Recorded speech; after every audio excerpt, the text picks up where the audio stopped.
आपल्या परिसरातील ताज्या बातम्या आणि घडामोडी सर्वात अगोदर पाहण्यासाठी कर्जत अपडेटला सबस्क्राइब करायला विसरू नका।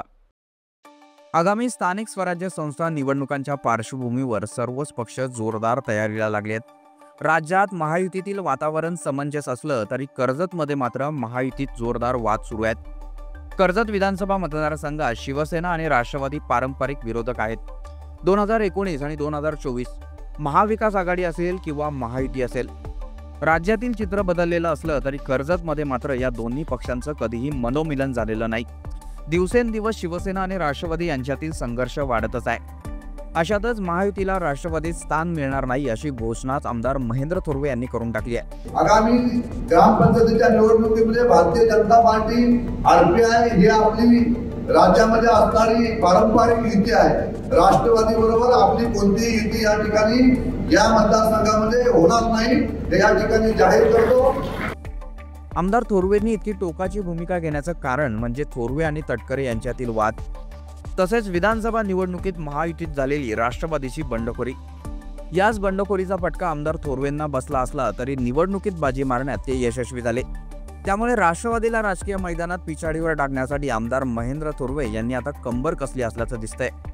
थोरवे आता कार्यकर्त्यांच्या निवडणुकीसाठी जोरदार तयारीला लागलेत। याच पार्श्वभूमीवर त्यांची मतदारसंघात जोरदार मोर्चेबांधणी सुरू आहे। मतदारसंघात मेळावे, कार्यकर्त्यांशी संवाद, बूथ रचना मजबूत करणे, गटप्रमुख व विभाग प्रमुखांशी नियमित बैठका, संघटन बांधणीला चालना देणे तसेच इतर पक्षातील नेत्यांना आपल्या पक्षात सामावून घेण्याचे त्यांचे जोरदार प्रयत्न सुरू आहेत। दरम्यान राष्ट्रवादीची मोर्चेबांधणी अद्याप सुरू झालेली दिसत नाही।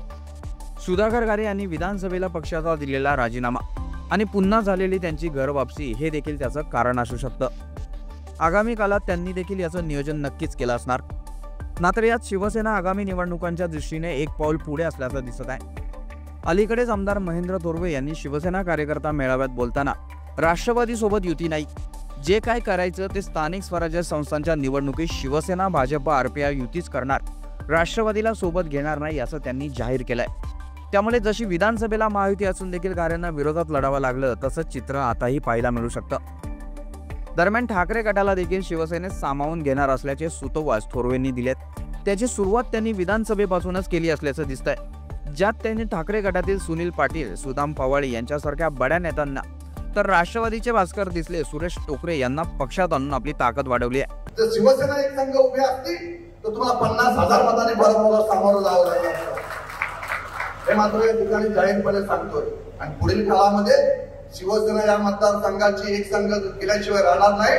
जे जे शिवसैनिक माझ्या त्या ठिकाणी उभे असतील प्रत्येकाच्या पायावर जाऊन महेंद्र थोरवेला डोकं ठेवायला लागलं तर चालेल, पण माझ्या शिवसैनिकांचं नतमस्तक होईल, पण राष्ट्रवादी समोर माझ्या आयुष्यात नतमस्तक होणार नाही, त्याच्यासमोर कधीच चुकणार नाही। त्यामुळे ठाकरे गटाचे नेते कार्यकर्ते शिवसेना शिंदे गटात आले तर मोठी ताकद निर्माण होणार आहे आणि या ताकदीपुढे राष्ट्रवादीचा निभाव लागणार का हे देखील पाहणं महत्त्वाचं ठरणार आहे।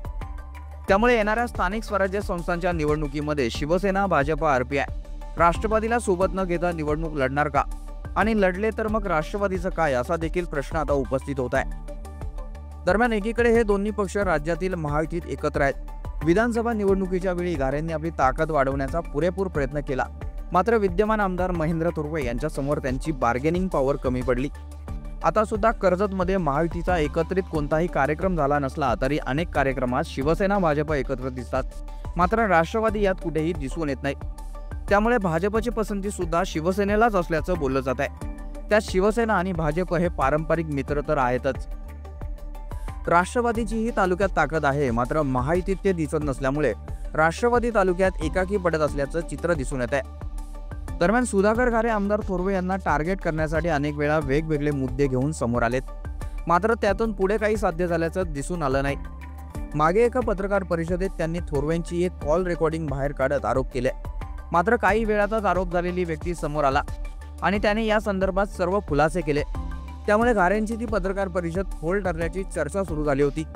यानंतर देखील त्यांनी आरोपांची मालिका सुरू ठेवली आहे, पण त्याला थोरवे किती सिरियस घेतात हे त्यांनी दिलेल्या एका उपमेवरून दिसून येत आहे।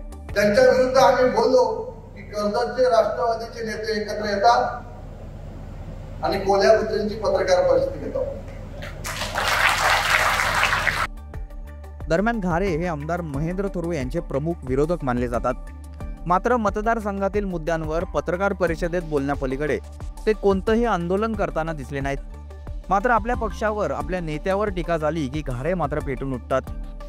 कर्जत विधानसभा मतदारसंघात आमदार थोरवे महायुतीचे मुख्य नेते आहेत, तर घारे हे राष्ट्रवादीचे मुख्य नेते आहेत। पण महायुतीत कोणता निर्णय घ्यायचा असेल तर तो आमदार थोरवे यांना विचारात घेऊनच घेतला जाईल।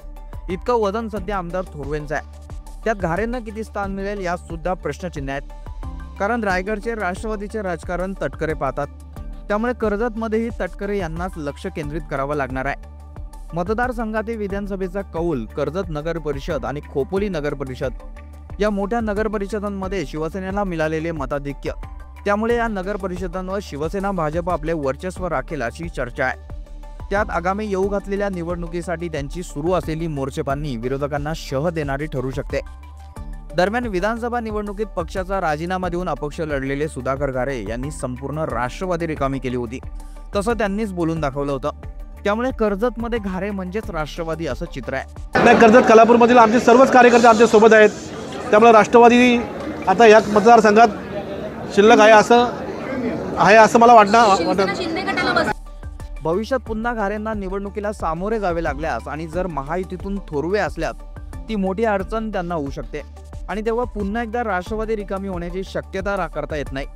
त्यामुळे आता महायुतीत सुरू असलेला वाद आणि आमदार थोरवे यांचा राष्ट्रवादीला असलेला टोकाचा विरोध, यामुळे कर्जतमध्ये राष्ट्रवादीचं काही खरं नाही असंच काहीसं म्हणावं लागेल।